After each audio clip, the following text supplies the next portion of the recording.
Pierre et saint Paul, deux apôtres fondamentaux pour l'histoire de l'Église, des hommes et des charismes différents, vénérés ensemble au cours d'une seule fête liturgique célébrée le 29 juin. Dans la paroisse de Saint-Sauveur de Jérusalem, la messe s'est enrichie de l'ordination presbytérale de Fra Gilberto Hernandez, de Fra Luis Jesus Neri Rodriguez, ainsi que de l'ordination diaconale de Fra Eman Batiche, de Fra Jorge Barba et de Fra Oscar Emmanuel Parra Alvarado, par l'imposition des mains de Monseigneur Pierre Battista Pizzaballa, administrateur apostolique du patriarcat latin de Jérusalem, et avec la participation du custode de Terre Sainte, le père Francesco Patton, du nonce apostolique Giuseppe Lazzarotto, de l'évêque émérite Kamal Batiche, en plus des nombreux prêtres et invités. L'archevêque a centré son homélie sur la question fondamentale qui est posée à chaque nouvelle ordonnée, à la suite du Christ. C'est la question fondamentale que Jésus pose aux disciples et à Pierre à Césarée de Philippe. Qui suis-je pour toi ? Toute notre vie dans le monde entier, et pas seulement ici au Moyen-Orient, doit être pour nous la réponse à cette question. Nous devons dire avec toute notre vie qui est Jésus pour nous. Nous devons le dire en toutes circonstances, dans notre famille, dans notre travail, où les chrétiens sont persécutés. Pensons au Moyen-Orient. Dire qui est Jésus. Oui, j'ai déjà assisté à plusieurs ordinations, mais celles-ci ont une saveur particulière, parce que ce sont des frères que j'ai accompagnés comme custodes depuis de nombreuses années dans leur vie religieuse. Et aujourd'hui, je leur ai imposé les mains. Il y a un mélange de sentiments particuliers, et c'est vraiment une journée unique pour tous.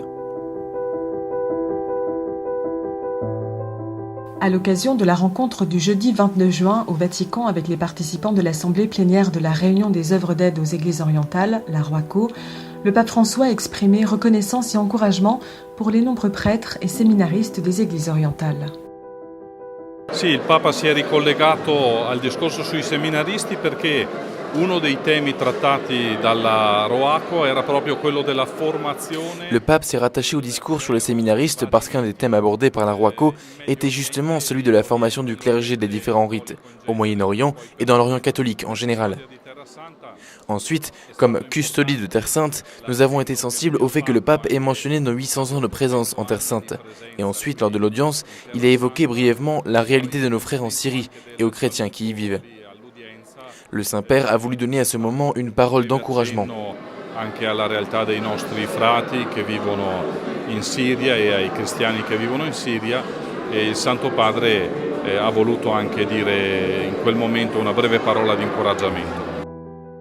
Soyez un pont entre Occident et Orient, recommandait le pape François aux Églises orientales. Par l'intermédiaire du Père Custode, a-t-il continué, je salue et je bénis les frères franciscains de la custodie qui ont commencé à célébrer ensemble le 8e centenaire de leur présence en Terre Sainte.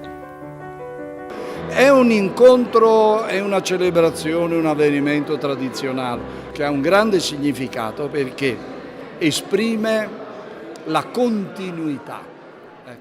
C'est une rencontre, une célébration, un événement traditionnel qui a une grande signification, parce qu'il exprime la continuité non seulement de la présence physique des franciscains en Terre Sainte, dont nous fêtons le 8e centenaire, une date importante, mais aussi la valeur de cette présence, pas seulement pour la Terre Sainte, pour la communauté chrétienne, mais je dirais pour toute la région du Moyen-Orient qui a tant besoin de témoins de paix, de dialogue et de fraternité. Oggi soprattutto direi per tutta la regione, il Medio Oriente, che ha tanto bisogno di testimoni di pace, di dialogo, di fraternità.